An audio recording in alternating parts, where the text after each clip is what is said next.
Oi pessoal, vamos lá, vamos dar prosseguimento aqui à terceira parte da aula referente à interrupção. Eu vou comentar agora, vamos começar aqui da seção 7.8 do livro. Eu vou comentar agora sobre vetores de interrupção, né? Então, existe uma tabela aqui que mostra que quais são as interrupções, né? Por exemplo, algumas você já sabia, né? Divisão por zero,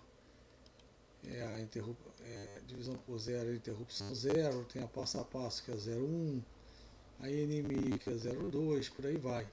Você pode ver aqui que tem algumas diferenças entre interrupções que eram uma coisa no DOS e outra coisa no Windows. Por exemplo, uma bem famosa aqui, que é essa 0E, né? A 0E, a interrupção 0E, ela é IRQ6 de disquete no DOS, mas ela é uma exceção de falta na paginação no Windows, tá? Então, não é sempre, tá? Depende do sistema operacional o que vai ser. Tem algumas exceções que só estão disponíveis em modo protegido, modo multitarefa. A gente vai ver lá no capítulo 9, tá? Que é o caso dessa, por exemplo, essa falta na paginação. Ela não faz sentido, paginação, não existe paginação no DOS. Tá? Então ela era usada normalmente para IRQ6. Então, essa tabela contempla também alguns serviços. Eu tinha falado dos serviços de teclado, que era NT16. Por exemplo, aqui serviços gerais do DOS, abertura de arquivo, terminar programa. Tá? Tem serviço para formatar de disco, leitura absoluta, escrita absoluta em disco. Isso aqui é da BIOS. Tá ok? Então, tem uma tabela para o mouse na DOS, né? Eu queria usar o mouse no DOS, era INT33, serviços de mouse. Tá, então isso aqui é só para... um dia eu ouvi falar, tá aqui, tá nessa seção 7.8 do livro, tá? Mas não precisa saber interpretar do que se trata essa tabela. Então vamos falar agora do controlador de interrupções. A gente saber como é que ele é inicializado, programado, né? É um conhecimento a mais, né? A parte de inicialização nem tanto, mas na parte de operação pode ser interessante para o programador que fez algum circuito que vai comunicar com o PC. Tá? Então o controlador de interrupções, quando eu falo aqui, eles são programados de forma diferente, né? Na aula passada eu esqueci de mostrar, mas tem um pino no DC8259 que ele é aterrado ou vai a VCC para dizer se ele é mestre ou escravo, tá? Então tem um pino, só consultar lá, é mestre ou escravo, depende se ele está em 0 ou está em 1. Então existem palavras de inicialização e palavras de operação. Então são 4 palavras de inicialização, 3 palavras de operação para programar esses caras. Essas 4 palavras de inicialização, elas são programadas no boot. Então, na verdade, são programadas 2 vezes. Né? Quando você vai no boot, entra em BIOS DOS, depois quando entra no Windows ou no Linux lá. Então você programa uma vez. E depois não programa mais.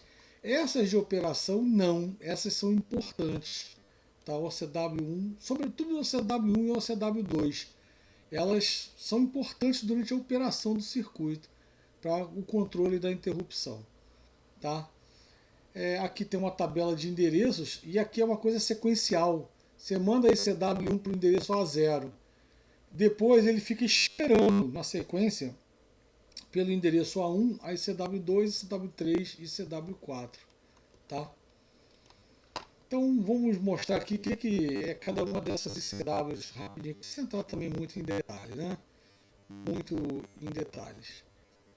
Esse na verdade era um chip que já existia, e você aproveitou o chip na época, no final dos anos 70, desculpa, no início dos anos 80, para um chip que já existia, para adaptar a arquitetura x86. Então a ICW1, o que interessa da ICW1 aqui, que ele usava aqui, é que você vai usar. Você vê que ele programou tanto o mestre quanto o escravo, né, mestre escravo aqui, ele programou esse bit em 1 aqui, a BIOS programa em 1 para dizer que a interrupção é por borda. E aqui programa em 0 para dizer que vai usar cascateamento. Tá? Na época do IBM PC XT só tinha até IRQ7, mas é detalhe. Tá? Então essas aqui são as palavras, né? A palavra 11 em hexadecimal, que é mandado tanto para o mestre quanto para o escravo. Você tem que mandar para um e mandar para o outro. São 4 sequências diferentes. Tá? A ICW2 ela tem função diferente no mestre ou no escravo. No mestre, ela vai dizer aonde tem um escravo pendurado. Não, desculpa.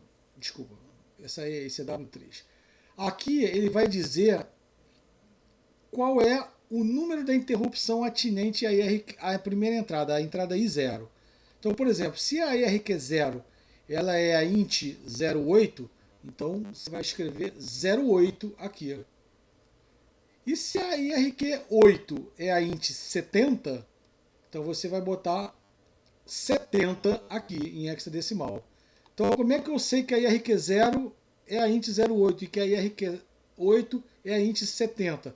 Porque na inicialização do controlador de interrupções, a BIOS escreveu isso. Quando você entra no Windows, o Windows vai reescrever isso aqui, ó, com o valor 50 em hexadecimal, para dizer que a IRQ0 é a interrupção 50. E vai reescrever isso aqui para 58 em hexadecimal, para dizer que a IRQ8 é a interrupção 58 em hexadecimal. As seguintes vão na sequência. Entenderam? Então, a função da ICW2 é dizer qual a interrupção. Esse número que está aqui é o número que é passado pelo barramento de dados na hora do segundo pulso de int acknowledge, tá? De reconhecimento da interrupção. Agora sim, na ICW3, que vai dizer aonde tem um escravo pendurado. Que um escravo pendurado na IRQ2, no mestre. Diferente, aquele pino que é terra ou VCC. Ele vai dizer exatamente nesses aonde ele vai estar pendurado no mestre. Por que ele tem que saber onde está pendurado no mestre? Por causa das linhas de cascateamento. As linhas de cascateamento. Se ele botar no barramento de dados o número da interrupção. Eu ganhei, então bota lá. Foi a IRQ10. Você bota lá 72, né? Você lá no barramento de dados. E para fechar,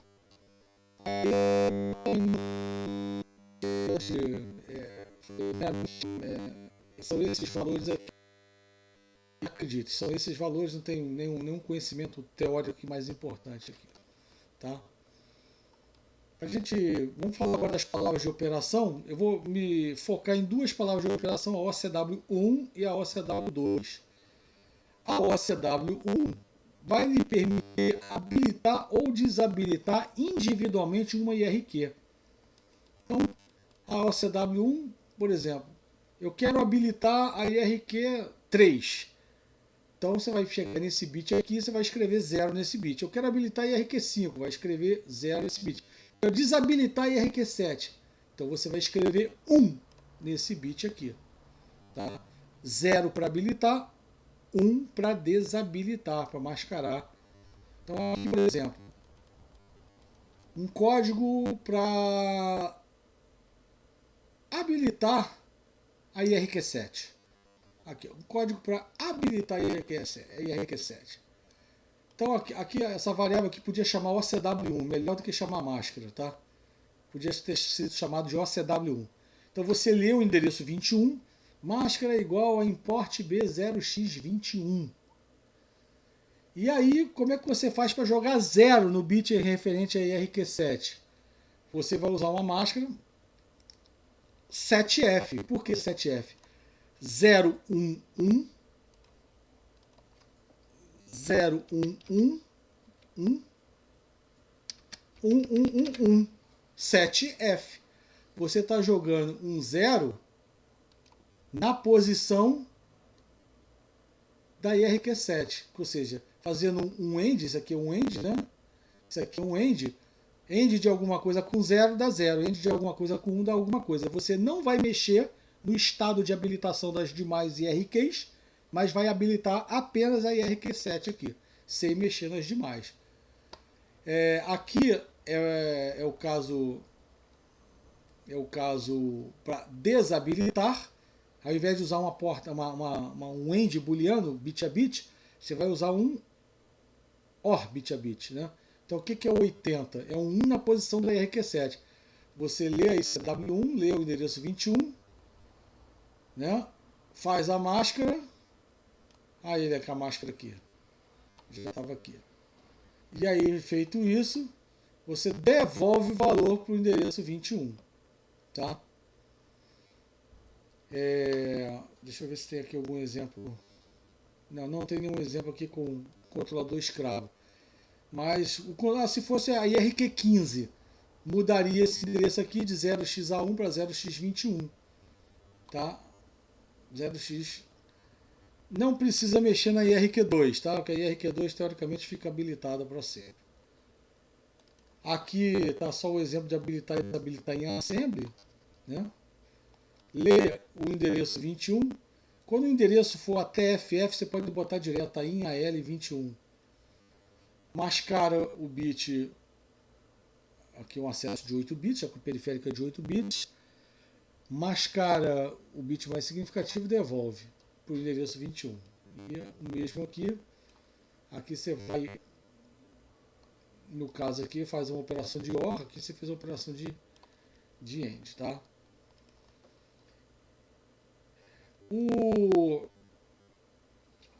A gente não vai entrar em detalhe bit a bit aqui, vou só explicar para que serve esse OCW2 aqui. A pergunta é, quando é que eu, controlador de interrupções, posso pedir uma nova interrupção? Ele não sabe. Então ele é avisado pela CPU que pode pedir outra interrupção. Como é que ele é avisado para a CPU? A CPU manda um comando outport, pegar aqui por exemplo, ela manda um comando outport 2020, manda o valor 20 em hexadecimal para o endereço 20 quando for o mestre, e manda o 20 para o endereço e manda o 20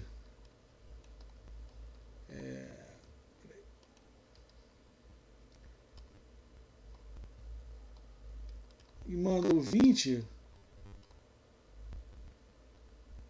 desculpa, manda o 20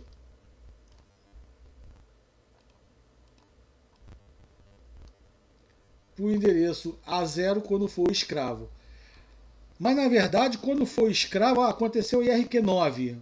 Você tem que mandar o 20 para o endereço A0, mas tem que mandar o 20 para o endereço 20 também. Por quê? Para liberar o mestre. Porque, afinal de contas, o mestre pediu a interrupção pela IRQ2.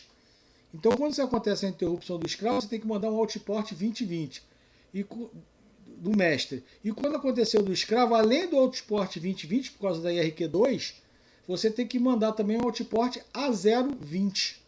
Tá? Com isso, ele vai permitir que novas interrupções... Ele pode pedir novas interrupções. Senão, se você esquecer de botar isso, simplesmente vai travar o seu computador. Ele não vai mais pedir interrupção. Ele vai esperar, ficar esperando. Não vai ser desbloqueado. Tá bom? Então, a gente fechou aqui mais uma aula. Daqui a pouquinho eu posto a quarta parte da aula de interrupções. Grande abraço, então, e fique com Deus.